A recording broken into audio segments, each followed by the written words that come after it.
સરકાર અને કર્મચારી યુનિયનની સરકાર સાથેની સમાધાન બેઠક નિષ્ફળ. નમસ્કાર, સ્વાગત છે આપનું આરબી ન્યૂઝના ટોપ 10 સમાચારમાં. હું અશ્વિન રાઠોડ. ગુજરાત રાજ્ય કર્મચારી મહામંડળની સરકાર સાથેની બેઠક પડી ભાંગી. જ્યારે હું ગૃહમંત્રી હતો ત્યારે મને કાશ્મીર જવામાં ડર લાગતો હતો. સુશીલ શિંદેના આ નિવેદનથી રાજકીય તાપમાન વધ્યું. સુરત ગણેશ પંડાલની પથ્થરમારાની ઘટનામાં નવો ખુલાસો. 10 જગ્યાએ કરવાના હતા હુમલા. છેલ્લા 3 મહિનાથી ચાલતું હતું પ્લાનિંગ. ઉત્તરાખંડમાં કેદારનાથ હાઈવે પર ભૂસ્ખલનથી 5 લોકોના મોત અને 3 લોકો થયા ઘાયલ. કચ્છમાં 14નો ભોગ લેનાર રહસ્યમય તાવના કારણો જાણવા નિષ્ણાતોની મથામણ. દુશ્મનોની હવે ખેર નહીં. સરકારે 26,000 કરોડ રૂપિયાના સુખોઈ એરક્રાફ્ટના એન્જિન ડીલને આપી મંજૂરી. ટ્રેનો પલટી નાખવાનું આતંકવાદી કાવતરું.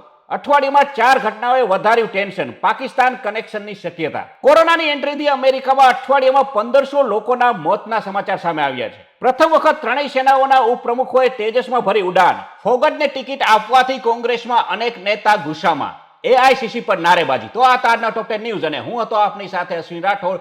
જય હિન્દ, જય ભારત.